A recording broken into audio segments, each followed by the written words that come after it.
अभी ढलती चली गई, ठहरी नहीं ये उम्र ढलती चली गई, ठहरी नहीं ये चली गई, ठहरी नहीं ये ठहरी नहीं ये उम्र भी ढलती चली गई, ठहरी नहीं ये उम्र भी ढलती चली गई। आदत पुरानी लीक पर, आदत पुरानी लीक पर, आदत पुरानी लीक पर, आदत पुरानी लीक पर चलती चली गई, आदत पुरानी लीक पर चलती चली गई, ठहरी नहीं उम्र ढलती चली गई, ठहरी नहीं उम्र।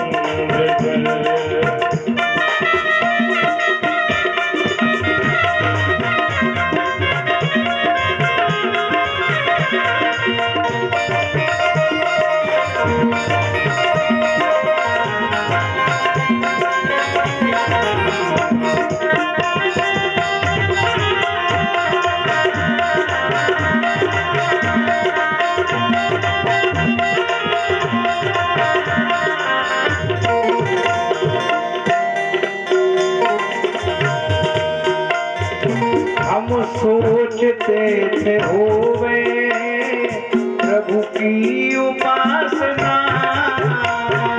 हम सोचते थे होवे प्रभु की उपासना, हम सोचते थे होवे प्रभु की उपासना,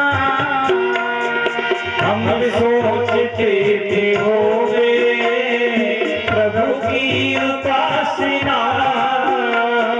लेकिन हुआ क्या, जीवन भर सोचते रहे अब कुछ ऐसा करेंगे, अब करेंगे, अब करेंगे, लेकिन दिन रात मगर वासना, दिन रात मगर वासना, दिन रात मगर वासना, दिन रात मगर वासना चलती चली गई,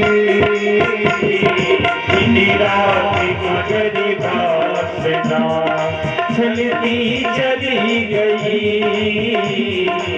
ठहरी नहीं ये उम्र भी ढलती चली गई, ठहरी नहीं ये उम्र ढलती चली गई,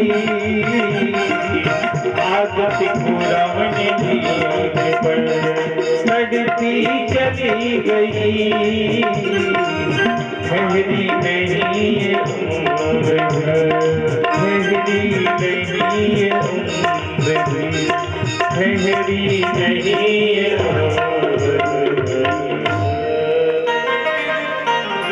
ठहरी नहीं ये उम्र भी। कथा में भी अभी जब आए थे, बैठे थे, आए तो सरपंच साहब आए थे, कथा में है, बैठे हैं, कह रहे थे पैदल पैदल निकल आए, बुढ़ापा है, और जब छोटे थे तो यहीं खेलते थे। आदमी पता नहीं चलता कब वो छोटे से बड़ा हुआ, कब बड़े से बूढ़ा हो गया। जीवन ऐसे ही चला जा रहा था। धीरे धीरे चौथापन आ गया। आत्मदेव जी ने एक दिन विचार किया, जीवन की जब अंतिम पड़ाव पर आप हों तो विचार करिए, what loss did we suffer, आखिर हमने अपनी इस यात्रा में क्या खोया क्या पाया। कुछ मिला भी है कि जीवन में सब कुछ दे ही बैठे, कुछ पाया भी है। आत्मदेव जी ने एक दिन विचार किया, न पुत्री ना पिवा पुत्रो ततश्चिंतातुरो भ्रसं। सोचा न घर में बेटा हुआ न बेटी, बुढ़ापा आ गया, चौथापन आ गया, आखिर इस कुल को कोई कुल दीपक न मिला, जीवन चला गया। अब वंश वृद्धि कैसे होगी हमारे बाद, मेरे यहाँ कोई संतान नहीं है। कुलम संतति विना, धिक्कार मेरे वंश को। रोने लगे बैठे बैठे,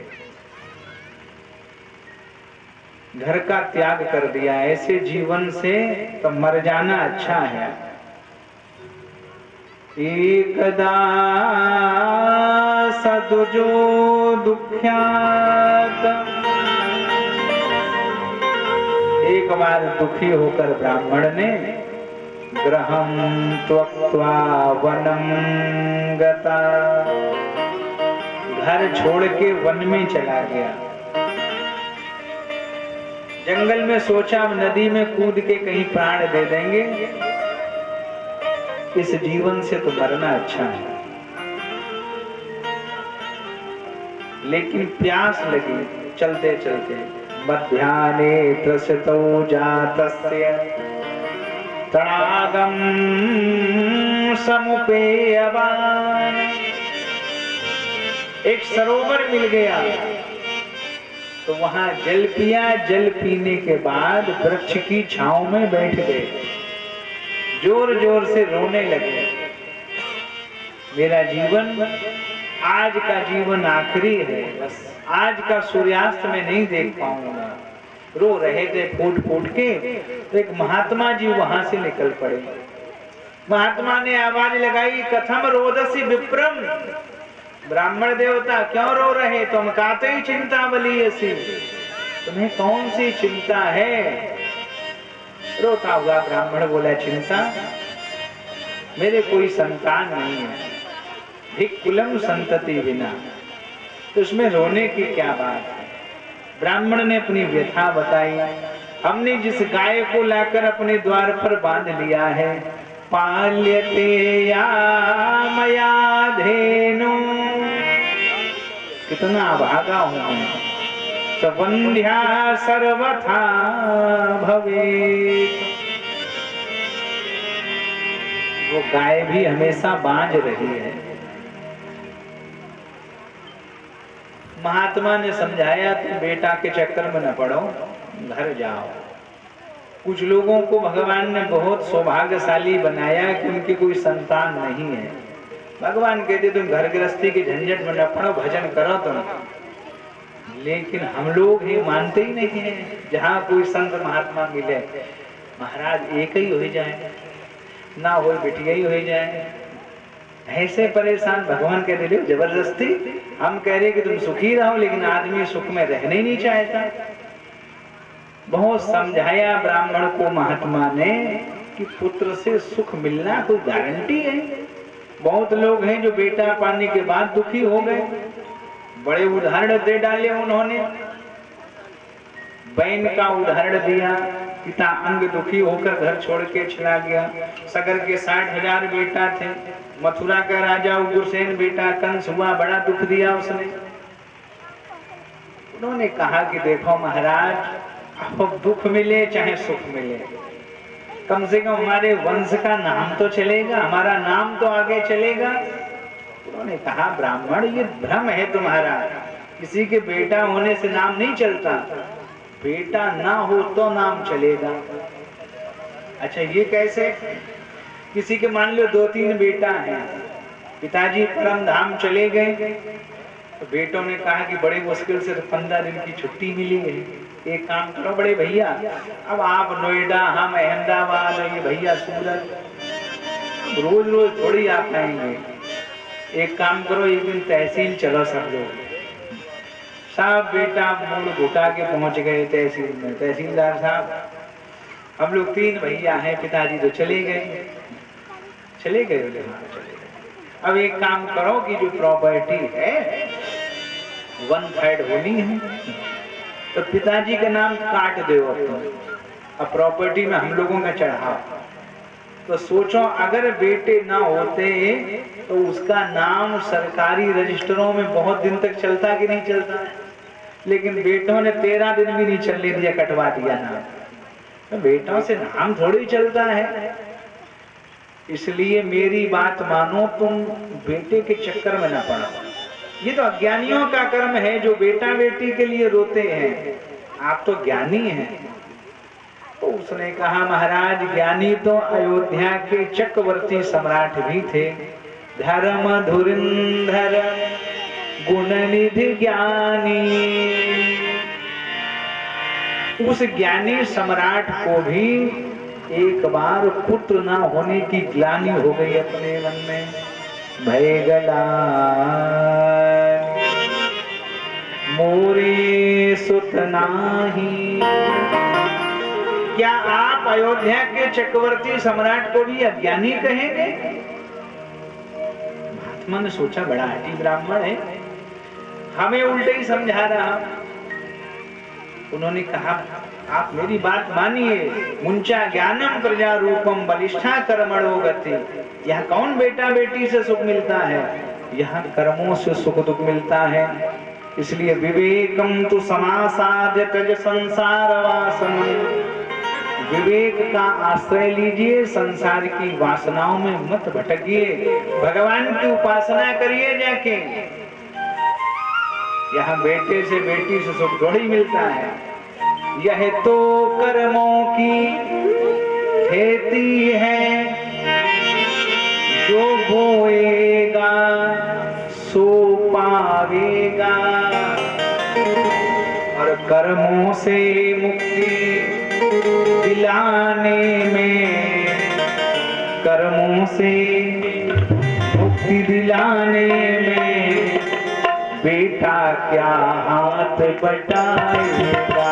कर्मों से मुक्ति दिलाने में बेटा क्या हाथ बटाएगा। कर्मों से मुक्ति दिलाने में बेटा क्या हाथ बटाएगा।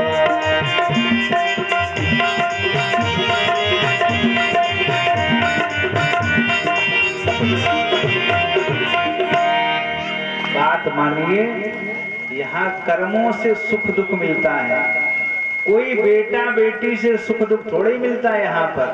अच्छा अच्छा, तो महाराज फिर भी आप तो संत हैं, कुछ तो देखिए हमारे भविष्य के बारे में। महात्मा ने मस्तक की रेखाओं को देखा, देखने के बाद तुरंत बोले ब्राह्मण देवता, हम 7 जन्मों की भविष्यवाणी किए दे रहे। 7 जन्मावधि तव पुत्रो नैवचन आपके 7 जन्मों तक कोई बेटा नहीं होगा। बस सुना, पृथ्वी पर गिर पड़े, सिर फोड़ने लगे अपना। महाराज अब आपके सामने ही ब्राह्मण देह त्याग देगा, अब क्या करूंगा इस अभागी देह को रख करके। महात्मा ने देखा ब्राह्मण ऐसे ही मरा जा रहा, बेटा के लिए झोली में हाथ डाला, एक फल निकाला, फल एकम सदत्तवान, एक फल दे दिया और कहा इसको ले जाओ, अपनी पत्नी को खिला देना। इदम भक्ष पत्निया तुम तथा पुत्रो भविष्यति, मैं कहता हूँ बेटा होगा। दूर वचन चाहे पड़ जाए फीका, संत वचन पत्थर के लीका। महात्मा ने कहा हम कह रहे हैं होगा बेटा, पत्नी को फल खिला देना और कुछ नियम है इसके साथ में। पत्नी से कहना कि सत्य बोले, सत्यम शौचम दया दानम एक भक्तम तु भोजनम वर्षावधि स्त्रिया कार्यम तेन पुत्रोति निर्मला। निर्मल बेटा होगा, लेकिन शर्त है पत्नी से कहना सत्य बोले। सत्यम शौचम, शौच माने पवित्रता, पवित्र रहे। दया दानम, हृदय में दया का भाव। कोई आ जाए द्वार पर तो दान दे उसको। पूरे दिन में एक टाइम भोजन करें केवल। वर्षावधि स्त्रिया कार्यम, अगर आपकी स्त्री ने 1 वर्ष तक ये नियम कर लिया तो मैं कहता हूं तेन पुत्रोति निर्मला, बहुत निर्मल बेटा होगा। फल ले आए, पत्नी को दिया फल, नियम कानून सब बता दिए। धुंधली ने कभी तो स्नान ही नहीं हुआ हमारा, स्नान करके पा लेना। हाँ पा लेना। फल ले जाके रख दिया अलमारी में, दौड़ के गई।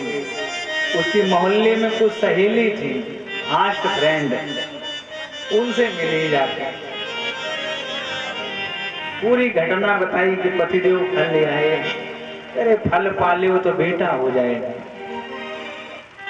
सहेली बोली तुम चक्कर में भी ना पड़ जाना, बाबा बैरागी के हैं, कह दिया होगा किसी ने।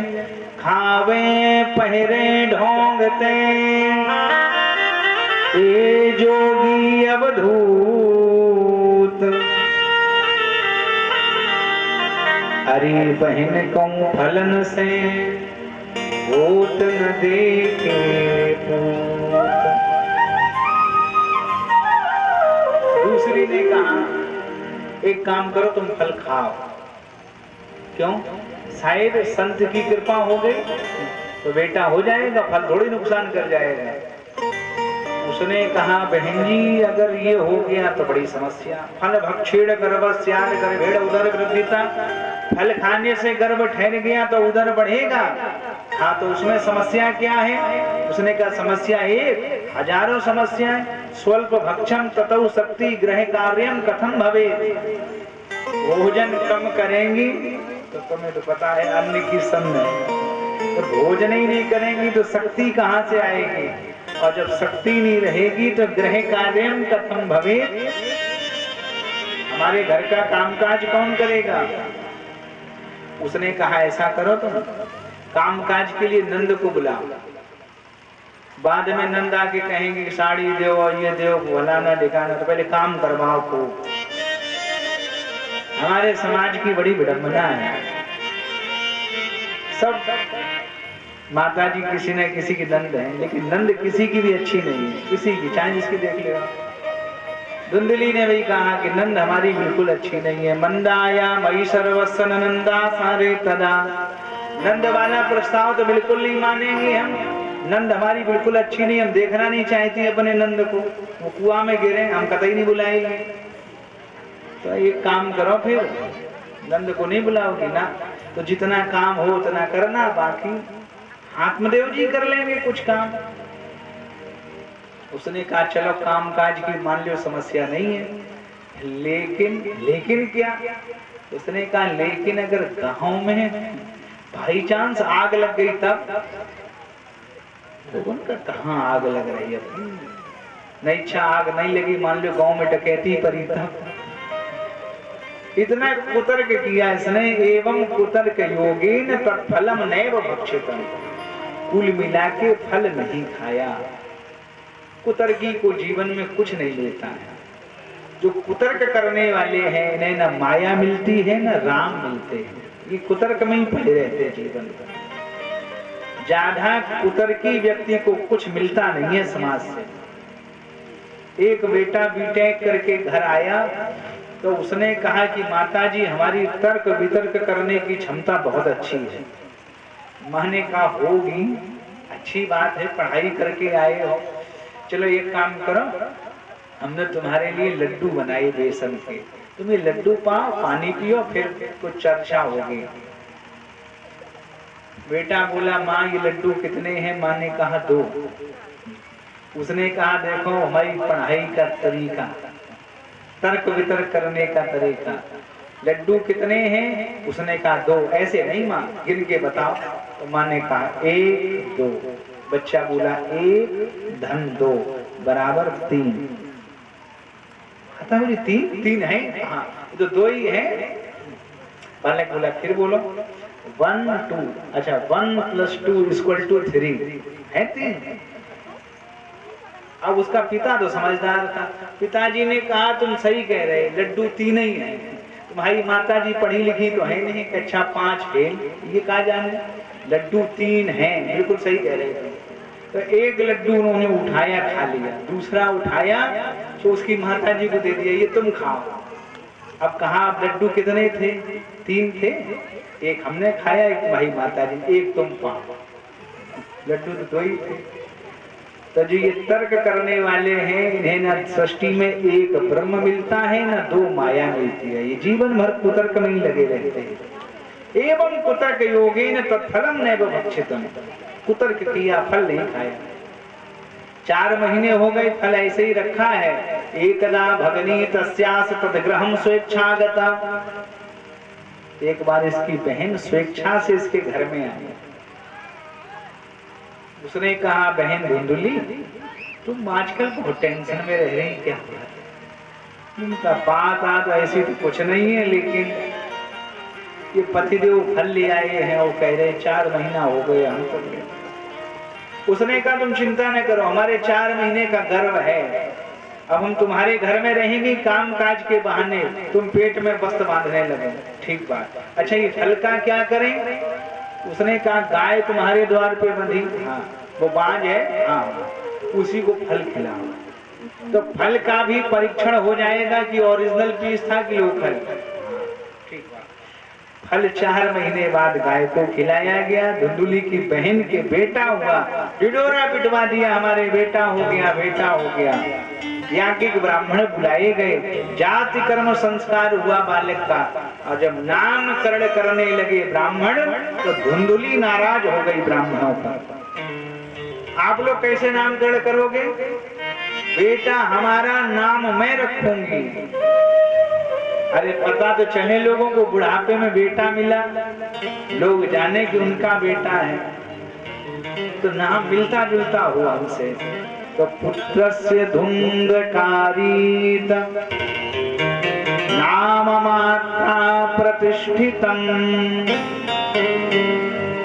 इसका नाम था धुंधली, तो बेटे का नाम धुंधकारी रख लिया। 4 महीने के बाद गाय ने भी बेटे को जन्म दे दिया। सर्वांग सुंदरम दिव्यम निर्मलम कनक प्रभम, गाय का बेटा, उसका एक एक अंग सुंदर है। सर्वांग सुंदरम दिव्यम निर्मलम कनक प्रभम, सोने जैसा आभावान। ब्राह्मण आए, जाति कर्म संस्कार हुआ, ब्राह्मणों ने इसका नाम गौकर्ण रख दिया। पूरा शरीर मानव जैसा है, लेकिन कान गाय के जैसे हैं। गौ इव कर्णौ यशसा गौकर्ण, इसका नाम गौकर्ण होगा। दोनों भैया साथ में रहते हैं, साथ में खेले खाए बड़े हुए, स्वभाव में अंतर आया। गौकर्ण पंडितो ज्ञानी धुंधकारी महाखला, गौकर्ण जी ज्ञानी है, विद्वान है, और धुंधकारी महाखला, धुंधकारी महाखल है। अच्छा ये महाखल कौन, किसको महाखल कहा जाता है? मानस जी में गोस्वामी बाबा ने सबकी वंदना की है। बाबा ने खलों की भी वंदना की, और वारे गोस्वामी बाबा संतों की, सज्जनों की, भले लोगों की वंदना एक एक बार, लेकिन बुरे लोगों की वंदना 2 बार की है। बोलिए संत भगवान की जय। हमारे बीच में महामंडलेश्वर श्री श्री 1008 श्री नरसिंह दास जी महाराज का आगमन हुआ है। लेट आए महाराज आज। बोलिए संत भगवान की जय। बड़ी अद्भुत महिमा है संतों की। तो चर्चा हो रही थी, गोस्वामी बाबा ने 2 बार खलों की वंदना की है। बंदहु खल जस शेष सरोसा, सहस बदन बर नहीं परदोसा। बाबा ने एक बार फिर वंदना की खलों की, बहुरी बंदे खल गन सती भाई, बहुरी बंदे खड़े गण सते भाई, बहुरी बंदे खड़े गण सते भाई, बहुरी बंदे खड़े गण सते भाई, बहुरी बंदे खड़े गण सते भाई, बिनु काज ने आए बिन काज लागने आए, बिन काज लागने आए। बाबा ने कहा बहुरी बंद खल गन सती भाई। बहुरी माने दोबारा हम फिर खलों की वंदना कर रहे हैं। किसी ने पूछा ये 2 बार खलों की वंदना काहे कर रहे? बाबा ने कहा भला आदमी तो एक ही बार में मान जाएगा, भले आदमी से एक बार कह दो कथा करवा रहे अभूत बाबा पे, ठीक है, सबकी कथा है, सब लोगों को आना है, तो भला आदमी एक ही बार में कह देगा हाँ बिल्कुल सबकी है, सब आएंगे। अच्छा जो खल है ये कब दाएं से बाएं हो जाए कोई नहीं जानता। पहले कहते हाँ हाँ ठीक है करा, लास्ट में कह देंगे बोलो वो ही नहीं आया। कलश यात्रा हुई कब हुई, नारियल देने गए पंडित जी को, पूछा किसी से कब ये दाएं से बाएं हो।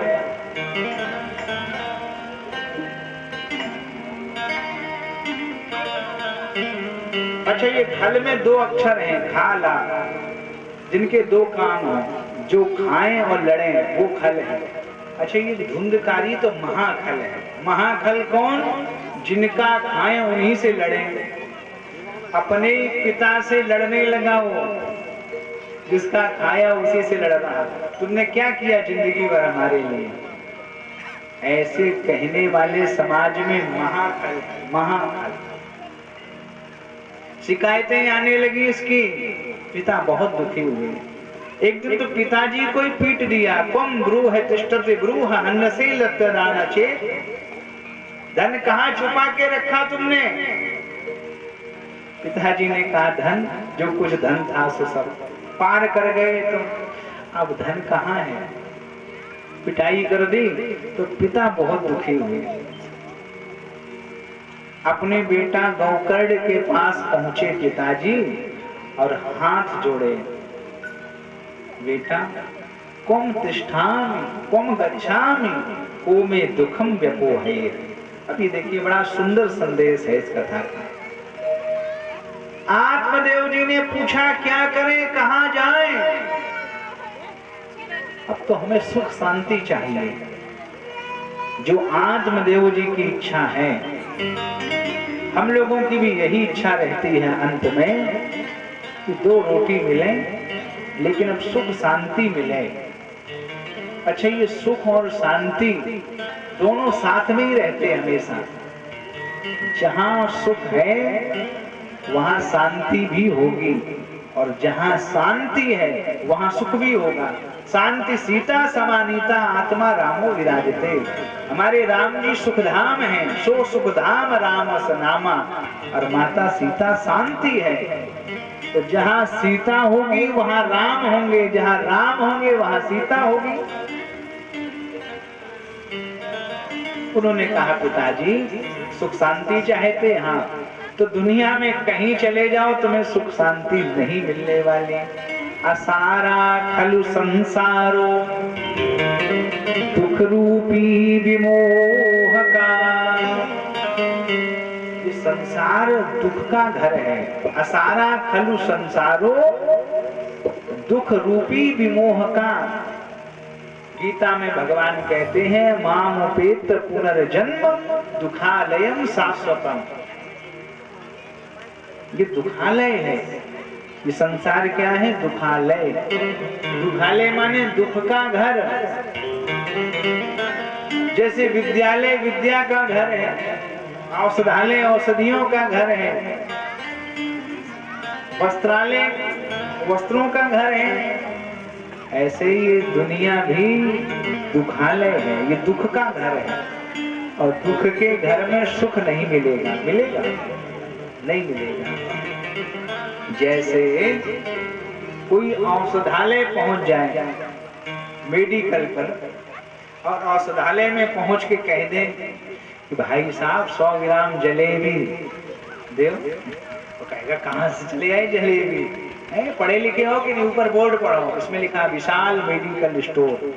मतलब उसने समझाया भाई साहब ये औषधालय है, ये दवाओं की दुकान है, यहाँ दवा के अलावा कुछ नहीं मिलता है। जैसे औषधालय पर औषधि के अलावा कुछ नहीं है, विद्यालय में विद्या के अलावा कुछ नहीं है।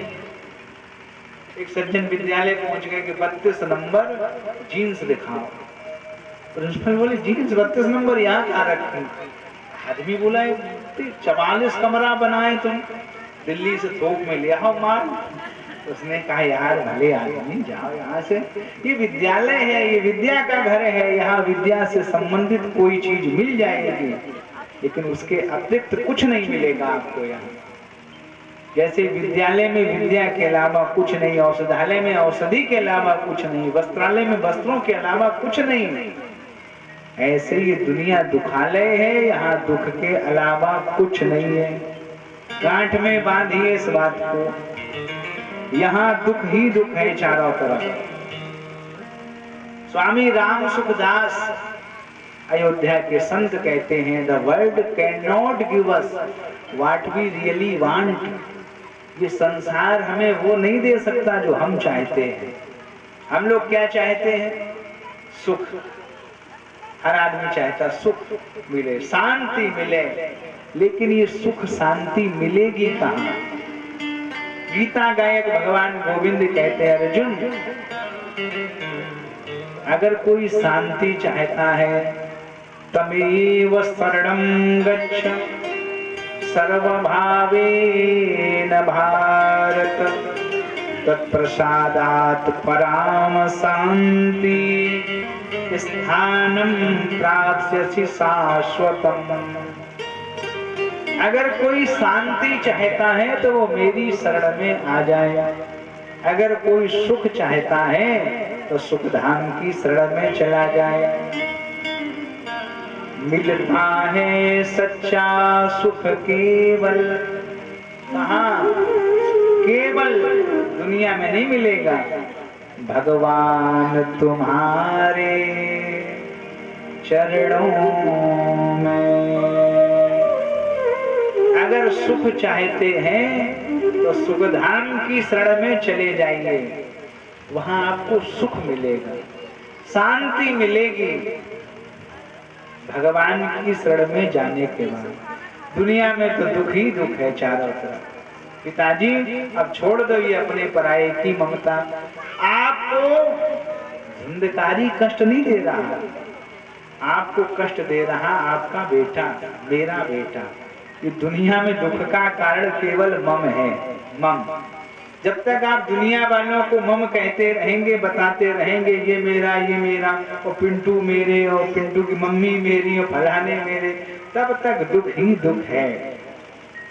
जिस दिन आप कह देंगे ये मेरा नहीं है, we are only of God and God is our, हम भगवान के हैं और भगवान हमारा है, बस उसी दिन से मानो दुख आपके जीवन से समाप्त हो जाएगा। पिताजी जब तक आप ये मानते रहेंगे ये मेरा, तब तक दुख है। जीवन में दुख है मम, और जिस दिन नमम हो जाएगा उस दिन जीवन से दुख दूर हो जाएगा। हम लोग हवन करते हैं, यज्ञ जब करते हैं तो उसमें अंत में बोला जाता है, जैसे कोई मंत्र ले लीजिए, जैसे गायत्री मंत्र ही है, स्वाहा करने के बाद में फिर आचार्य कहेगा इदम गायत्री इदम नमम। अच्छा ये इदम नमम इसको समझिए, इदम नमम यह मेरा नहीं है। हम लोग देवताओं से कहते महाराज ये जो कुछ है सब आप ही का है, तेरा तुझको अर्पण क्या लागे मेरा। ये तो सब आपका है, जिस दिन जीवन में ये हो जाएगा, इदम नमम, यह मेरा नहीं है, ये संसार मेरा नहीं है, ये घर मेरा नहीं है, ये परिवार मेरा नहीं है, ये बच्चे मेरे नहीं हैं, मेरा तो केवल भगवान है और हम भगवान के हैं। पिताजी छोड़ दो ये मेरा मेरा। श्रीमद् भगवत गीता का पहला श्लोक है, धर्म क्षेत्रे कुरुक्षेत्रे संवेता युत्सवा मामका पांडवाश्चैव किम कुर्वत संजया। और भगवत गीता का अंतिम श्लोक है, यत्र योगेश्वरा कृष्णो यत्र पार्थो धनुर्धरा तत्र श्री विजयोर्भूति ध्रुवा नीतिर्मतिर्मम। अब संगति मिलाइए, पहला शब्द गीता का धर्म और अंतिम शब्द गीता का मम। जीवन जिसका धर्म मम है, जो धर्ममय जीवन लगाए हैं वही सुखी है। जिन्होंने धर्म को पहचान लिया है, सत्यम परम धीमहि, बस उसी का जीवन सार्थक है। छोड़ दिया अपना घर द्वार, देहेस्तु मांस रुधरे अभिमतिं प्रजतं जाया सुतादिषु सदा ममता विमुञ्च।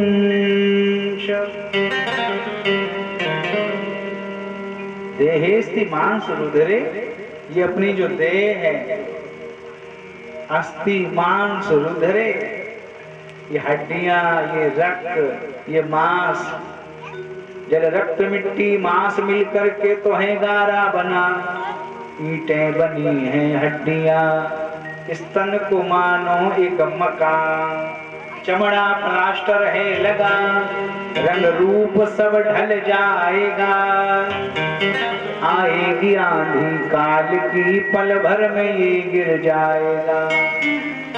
बहुत बड़े बड़े इमारतें, 10-10 मंजिल की इमारतें चली गई काल की आंधी में। जब दशकंधर जैसे नहीं रहे, दशग्रीव जैसे नहीं रहे, जब राम रावण ना रहे, और की क्या बात है। चंद दिन का है ये जीवन, इसकी क्या औकात है, फिर क्यों करे अभिमान। एक दिन मौत से टकराएगा, आएगी आंधी काल की पल भर में ये गिर जाएगा। छोड़ो ये ममता, तुलसी ममता रास, समता सब संसार। घर द्वार छोड़ करके जंगल में पहुंच गए। श्री कृष्ण मापनियतम दशमस्य पाठात्, और वहां जाकर भागवत जी के 10वें स्कंद का पाठ करने लगे। जब पिताजी चले गए वन में, तो गौकर्ण तीर्थ यात्रा पर निकल लिए। अब घर में धुंधली और धुंधकारी। एक दिन धुंधकारी ने अपनी मैया धुंधली को ही पीट दिया, बड़ी दुखी हुई। उसने सोचा कि अगर हमने फल खाया होता, वो छोटी सी भूल ना की होती, तो गौकर्ण जैसा मेरे बेटा होता। लेकिन अब क्या, अब पछताए होत का, करता था सो क्यों किया, अब करी क्यों पछताए। और बोए पेड़ बबूल के, तो आम कहां से खाए। पिटाई कर दी एक दिन, तो दुखी होकर के माता जी आधी रात में कुएं में कूद गई। कूपे पाता कृतौ रात्रौ तेन सा निधनम गता। धुंधली की भी मृत्यु हो गई। अवश्यमेव भोक्तव्यम कृतं कर्म शुभाशुभम। जिसने जैसा शुभ अशुभ कर्म किया है, अवश्य ही भोगना पड़ेगा। कर्म प्रधान विश्व करिराता, कर्म प्रधान विश्व करिराता, कर्म प्रधान विश्व करिराता, कर्म प्रधान विश्व करिराता। जो जस करहि सो तस फल चाखा। जो जिस करहि सो तस फल चाखा। जो जिस करहि सो तस फल चाखा।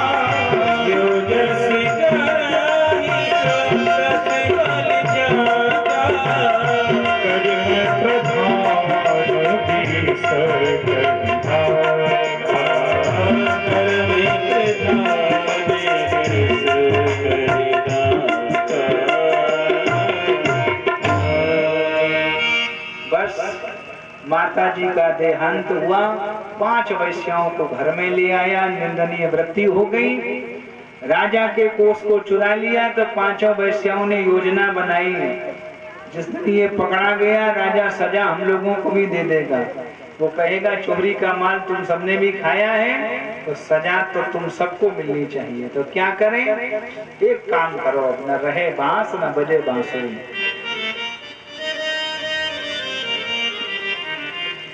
धुंधकारी को रस्सियों से बांध दिया वैश्याओं ने। चिल्लाया तो तप्तांगार समूहास च तन्मुखे ही विचुच्छुपा। जलती हुई लकड़ी का अंगार लेके एक वैश्या दौड़ी, मुख में डाल दिया। अग्नि ज्वालाति दुखेन व्याकुलो निधनम गता। अग्नि की ज्वाला से दुखी होकर धुंधकारी का भी प्राणांत हुआ। अपने कुकर्मों के कारण धुंधकारी बहुवात महान प्रेत कुकर्म था। कुकर्मों से ये भूत बना। अच्छा, भूत में भी 28 प्रकार के भूत होते, तो तीसरे नंबर का भूत बने ये प्रेत बन गए। कुष्मांडा, ये राक्षस, बेताल, भैरव सब भूत वाली क्वालिटी है, तो उसमें ये प्रेत बना। गड्ढा करके वही गाड़ दिया इसको। और जब धन समाप्त हो गया तो वैश्याएं चली गई। गौकर्ण को पता चला तो गए गया जी और जाके पिंडदान कर दिया, श्राद्ध किया। और फिर बहुत दिनों बाद एक दिन विचार में आया कि चलो अपनी जन्मभूमि वापस चलते हैं। जन्मभूमि की याद आई। लंका पर विजय पताका फहरा चुके थे राघव। जय जयकार हो रही थी प्रभु श्री राम की। लक्ष्मण जी ने कहा भैया मेरी इच्छा है कि लंका में ही रहा जाए, भरत के लिए अयोध्या छोड़ दी जाए, हम दोनों भैया इसी लंका में रहेंगे। इतनी सुंदर लंका है, कनक कोट विचित्र मणिकृत सुंदरायतना, सोने के कंगूरा बने हैं, पूरी लंका स्वर्णमयी है। भगवान ने कहा लक्ष्मण स्वर्णमयी लंका न में लक्ष्मण रोचते, जननी जन्म भूमस्स स्वर्गादपि गरीयसे। माता और मातृभूमि स्वर्ग से भी बढ़कर है। आज लौट के गए हैं गौकर्ण जी महाराज। रात्रि में अपने निवास पर विश्राम किया, प्रेत प्रकट हो गया। डर गए, कमंडल हाथ में ले लिया और जल लिया, मंत्र पढ़ के जैसे छिड़क दिया। प्रेत के आंसू टप टप गिरने लगे। मुख जला हुआ है इस प्रेत का। ओ भगवान, पूछा गौकर्ण जी ने कौन है आप? उसने संकेत किया मैं बोल नहीं पा रहा। तो फिर से मंत्र पढ़ा, मंत्र की शक्ति मिली, बोलने लगा, आंसू बह रहे थे। अहम भ्राता त्वदीयोऽस्मि धुंधकारी तनामता। मैं तुम्हारा भैया धुंधकारी हूं। गौकर्ण जी ने कहा हमने तो गया में जाके श्राद्ध किया, पिंडदान दिया आपके नाम से। उसने कहा एक बार किया? हाँ एक बार। तो एक बार नहीं तुम 100 बार गया में जाके श्राद्ध करना। गया श्राद्ध सते नापी मुक्ति में ना भविष्य, मेरी मुक्ति नहीं होने वाली। मैं बड़ा कुकर्मी हूँ, हमने अपने कुकर्मों के कारण अपनी दुर्गति कर ली है। स्वकीय नेव दोषेण ब्रह्मत्वं नाशितम मया। एक बात समझने की है, ब्राह्मण जब कुमार्गी हो जाएगा तो सबसे ज्यादा दुर्गति उसी की होगी। अगर आप कोई जान के पाप करते हैं तो वो पाप कई गुना ज्यादा आपको लगता है। अनजान में कोई चींटी मर जाए, चींटा मर जाए, कोई जीव की हत्या हो जाए तो पाप तो लगेगा, लेकिन उतना नहीं लगेगा। और जान के पैरों से कुचलो चींटी तो पाप कई गुना ज्यादा लगेगा आपको। ब्राह्मण जिसके ऊपर सनातन धर्म की रक्षा का दायित्व है, अगर संत ब्राह्मण ही कुमार्गी हो जाएंगे तो समझिए भगवान कहते हैं आपको जो सनद देकर भेजा गया, जिसके कारण जगह जगह आपको तिलक किया गया, आरती की गई, और आप ही जब धर्म के मार्ग पर नहीं चल पाए, आप क्या समाज को उपदेश देंगे। उसने कहा ब्राह्मणत्व पाने के बाद भी हम कुमार्गी हो गए, मुक्ति कैसे होगी उसने कहा हमें नहीं पता, अब आप जानो। प्रातः कालीन बेला हुई, सूर्य भगवान उदय हुए हैं तो निवेदन किया सूर्य भगवान से गौकर्ण ने, हे भुवन भास्कर, हमारे भैया की तो अधोगति हो गई, कोई मुक्ति का उपाय हो तो बताओ आप। सूर्य भगवान ने कहा मुक्ति का उपाय है। क्या उपाय है? श्रीमद् भागवतान मुक्ति सप्ताहं वाचनम कुरु। 7 दिन भागवत की कथा उसे सुना दीजिए, मुक्त हो जाएगा। भागवत की कथा गौकर्ण ने सुनाई। भूत प्रेतों का शरीर वायु प्रधान होता है। एक खोखले बांस में 7 गांठ का बांस है, उसी में प्रवेश कर गया। 7 दिन पूरे हुए, 7 ग्रंथियों का वेदन हो गया, प्रकट हो गया धुंधकारी दिव्य रूप धरो जात तुलसी दाम मंडिता पीतवासा चतुर्बाहु शंख चक्र गदाधर। बिल्कुल भगवान के जैसा दिखाई पड़ रहा धुंधकारी। पीतांबर पड़ा है, 4 भुजाएं हैं, मुकुट लगा हुआ है। भगवान की कथा जो भाव से सुनेगा, जो भगवान को अपना सर्वस्व दे डालेगा, फिर अंत में वो भगवान के जैसा ही हो जाएगा। मरे हुए जानवरों का मांस नोच नोच करके खाने वाला गिद्धिराज जटायु जब भगवान की गोद में अपने प्राणों को त्यागता है तो गोस्वामी बाबा लिखते हैं, गीध देह तजे धर हरि रूपा, गीध देह तजे धरि हरि रूपा, गीध देह तजे धरि हरि रूपा, गीध देह तजे धरि हरि रूपा,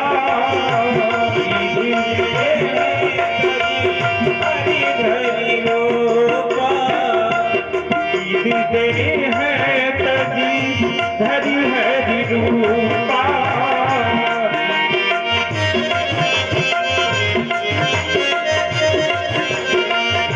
भूषण पट बहु प्रीत अनूपा, भूषण पटे बहु प्रीत अनूपा, भूषण पटे बहु प्रीत अनूपा, भूषण पटे बहु प्रीत अनूपा, भूषण पटे बहु प्रीत अनूपा।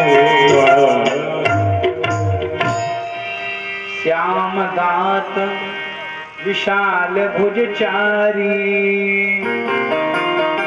स्तुति करत नयन भरि बार।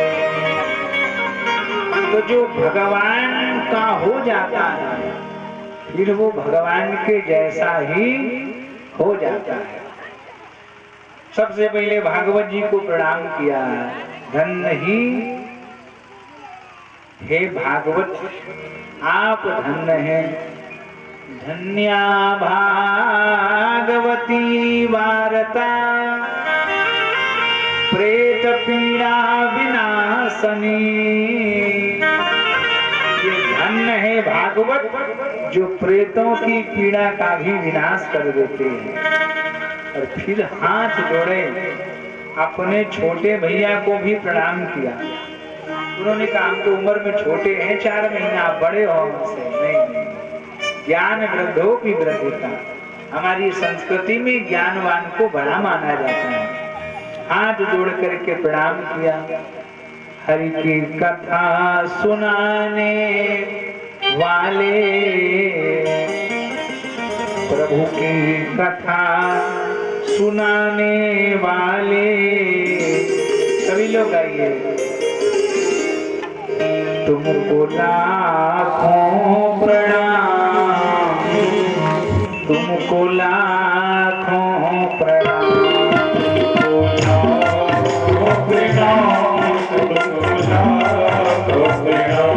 हरि की कथा सुनाने वाले, अमृत सुधा पिलाने वाले, तुमको लाखों प्रणाम, तुमको लाखों प्रणाम।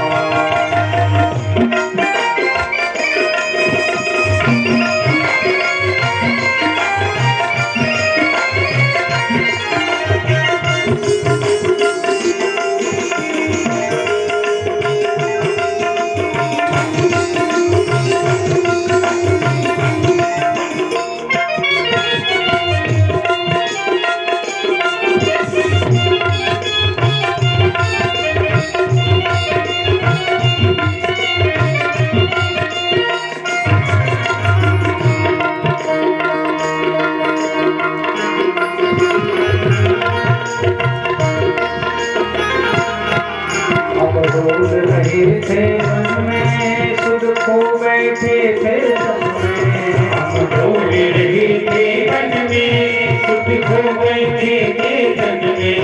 हम डोल रहे थे मन में, सुध खो बैठे थे तन में। हम डोल रहे थे मन में, सुध खो बैठे थे तन में। वो राह बताने वाले, वो राह बताने वाले, राह बताने वाले, वो राह बताने वाले, तुमको लाखों प्रणाम, तुमको लाखों प्रणाम। प्रभु की कथा सुनाने वाले, हरि सुधा पिलाने वाले, तुमको लाखों प्रणाम, तुमको लाखों प्रणाम।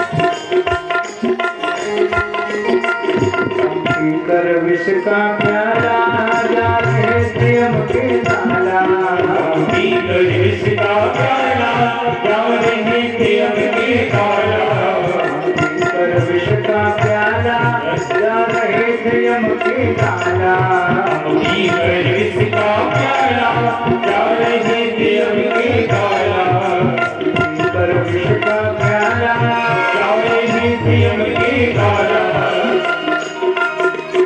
अमृत सुधा पिलाने वाले, सुधा पिलाने वाले, अमृत सुधा पिलाने वाले, सुधा पिलाने वाले, तुमको लाखों प्रणाम, तुमको लाखों प्रणाम, तुमको लाखों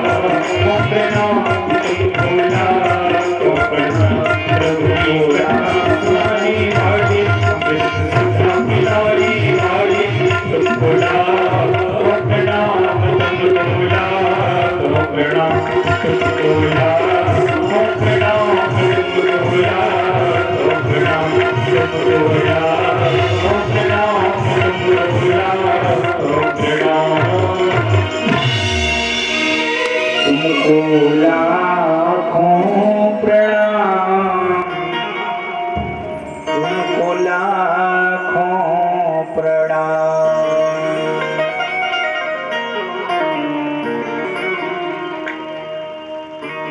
दिव्य विमान आ गया और विमान में धुंधकारी बैठ गए। कथा जो भगवान की सुनता है उसके लिए भगवान का विमान आ जाता है। अच्छा, ये विमान से मतलब आप समझेंगे वो विमान ऊपर से आता है। जो कथा सुन लेगा उसके विमान आ जाएगा भगवान का। मतलब विगत माना या सा विमाना। जो कथा सुनने के बाद मान रहित हो जाएगा वो भगवत धाम जाएगा। समझ गए बात? जिसको कथा सुनने के बाद भी अभिमान है, जिसको कथा सुनने के बाद भी सम्मान की चाह है, जो मान शून्य नहीं हो पाया तो भगवान के यहाँ पहुंच नहीं पाएगा। विरोध किया श्रोताओं ने कि आपके भैया के लिए तो विमान आया, हम लोगों के लिए विमान काहे नहीं आया? कथावाचक ने कहा इसमें मेरा कोई दोष नहीं। लोग बोले दोष काहे नहीं है? 7 दिन हम पैदल चल के आए, 3-3 किलोमीटर 5 किलोमीटर से। हम लोगों के लिए भी विमान आना चाहिए। भगवान के पार्षद खड़े हुए, उन्होंने कहा इसमें कथावाचक का दोष नहीं है। फिर हम लोग तो बराबर कथा सुनी 7 दिन। उन्होंने कहा कथा सुनी तो है आपने, लेकिन तु श्रवणम तु कृतम सर्वे न कथा मननम कृतम। कथा सुनना तो ठीक है, लेकिन उसका मनन भी किया जाए, उसका आचरण भी जीवन में किया जाए, तब तो कथा सार्थक है। कथा सुनने के बाद शाम के चारपाई पे लेटे तो उसका मनन हो कथा का। जानवर पूरे दिन खेत में चारा खाएगा और शाम को बैठ के मस्ती में और फिर वो रौंद करता है, रौंद। अच्छा, जिस दिन ना करे तो जो पशु पालक है उसको बड़ी टेंशन होती है। हमारे समझ में आज बीमार है, कुछ रौंद नहीं कर रहा, तो समझ लीजिए कथा सुनने के बाद जिन्होंने मनन नहीं किया उसका, फिर से उसका महाराज पुनर्रिवीजन नहीं हुआ तो आप बीमार हैं, भवरोग से ग्रसित हैं आप। कथा का मनन हो। श्रोता भी 4 प्रकार के बताए गए। श्रोता जग हैं 4 स्वरूपा, श्वान सिंह चलनी और सूपा। 4 प्रकार के श्रोता हैं। कुछ श्रोता श्रोता नहीं है, वो कथा के सोता हैं। सोता आए बढ़िया यहाँ फील्ड में, थके थकाए, बढ़िया धूप लगी, सो लिए 2-3 घंटा अपना बैठ के। एक बार एक श्रोता आके कथा में सो गया, कथावाचक ने टोक दिया, अरे सख्त थे वो, खड़े हो जाइए आप, बताओ महाराज। महाराज ने पूछा कथा कहाँ चल रही इस समय? बोले महाराज कथा बढ़ने के हार में चल रही है दूध बाबा के। उन्होंने कहा हम ये नहीं पूछ रहे, हम ये पूछ रहे हैं कथा इस समय कहाँ चल रही। श्रोता ने कहा कि महाराज कथा तो कम से कम 4-5-6 तखत के ऊपर चल रही है, पता ही नहीं है कहाँ चल रही, कहाँ से आई कथा, कहाँ जाएगी, पता ही नहीं। सो रहे आराम से। तो कुछ तो कथा में श्रोता है वो सोता है, कुछ श्रोता सोता है।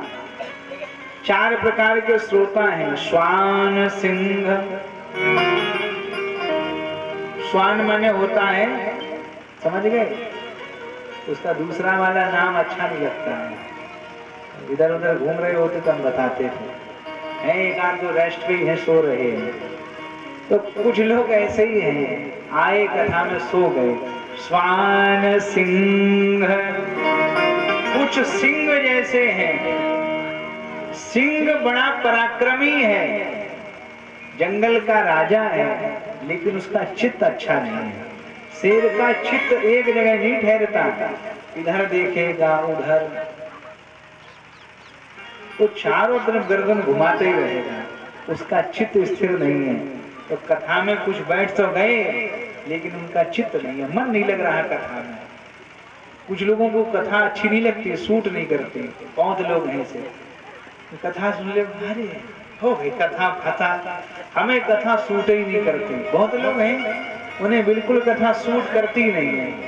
अरे किसी आदमी को बुखार हो, बुखार मलेरिया, और रजाई ओढ़े 2-3 लेटा हो, और तुम पहुंचा चाचा केला ले आए, केला, सेव, अच्छा जलेबी है, मन रसगुल्ला।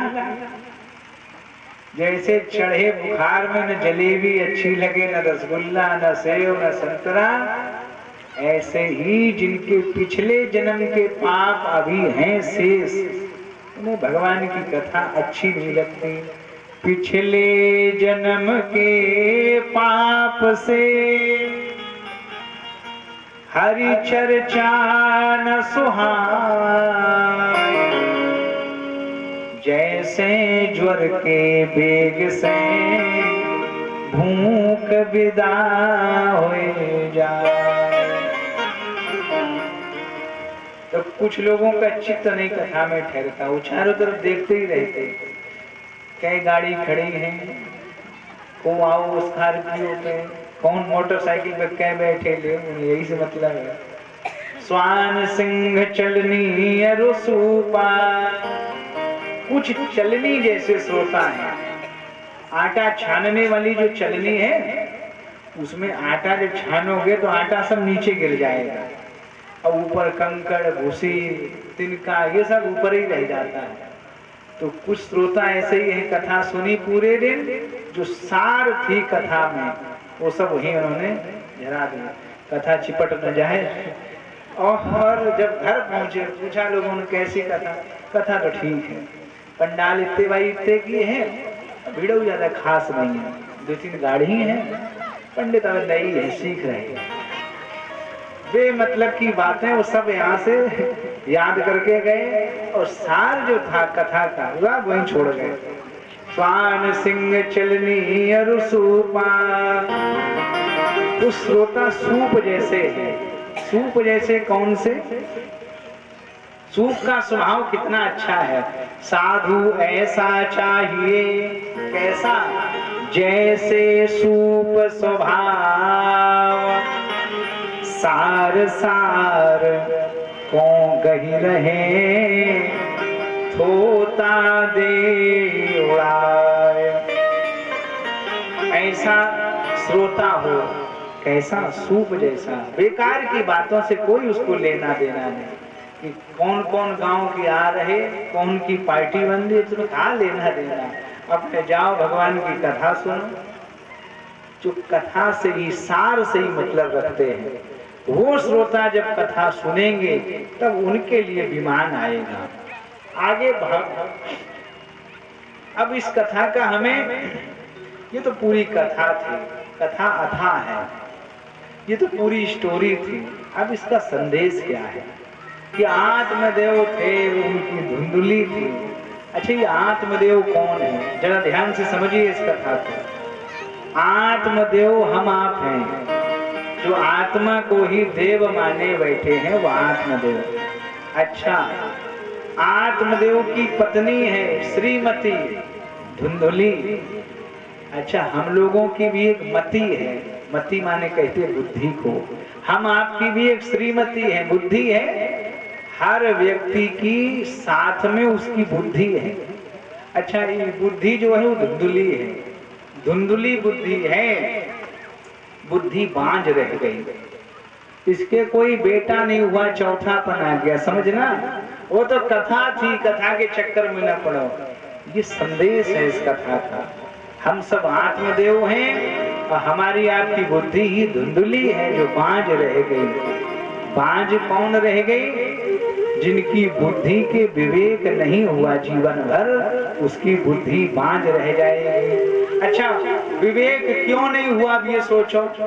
धुंधली कभी सत्संग में नहीं गई, कभी कथा में नहीं गई। लोकवारता रता क्रूरा, जो संसार के प्रपंच में अपनी बुद्धि को उलझाए रहेंगे, वो समझ ले उनकी बुद्धि हमेशा बांझ रहेगी।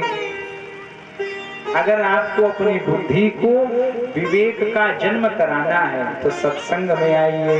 बिनु सत्संग विवेक न होई, बिनु सत्संग विवेक न होई, बिनु सत्संग विवेक न होई, बिनु सत्संग विवेक न होई। राम कृपा सुलभ न सोई, राम कृपा बिन सुलभ न सोई, राम कृपा बिन सुलभ न सोई, राम कृपा बिन सुलभ न सोई, बिन सत्संग विवेक न होई, बिन सत्संग विवेक न होई। अगर हम लोगों को भी अपनी बुद्धि को बांझ नहीं बनाना है तो सत्संग में आइए प्यारे। इस कथा का यही संदेश है। सत्संग के द्वारा, संत के द्वारा जो प्रसाद मिला था वही गौकर्ण हुआ और उसी के द्वारा कल्याण हुआ सबका। सत्संग के फल से ही हम सबका कल्याण संभव है। आगे भागवत का महात्मा बताया गया। ये कथा कब होनी चाहिए, किसके द्वारा होनी चाहिए, कैसे होनी चाहिए, ये और समझ लें।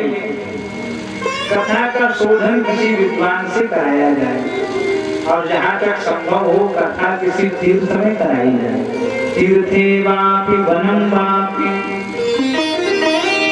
कथा तीर्थ में कराई जाए तो सबसे ज्यादा फलदायी है। तीर्थ ना हो तो कथा जंगल में कराई जाए, किसी पवित्र नदी के किनारे कथा कराई जाए, यहाँ सब कुछ है। तीर्थ है ये, अद्भुत बाबा का जंगल भी है, जंगल में मंगल है, पवित्र नदी का किनारा है, कौसी गंगा बह रही है। कुआरी नदी का नाम ही कौसी गंगा। तो कितना पावन क्षेत्र है ये।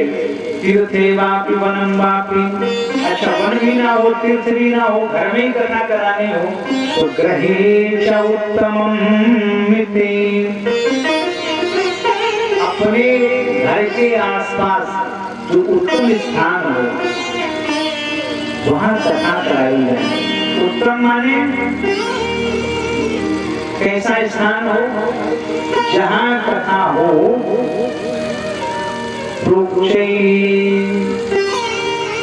चवई कदली खंड मंडिता, वहां कथा प्रांगण में केले के खंभ लगे होने चाहिए जहां कथा हो।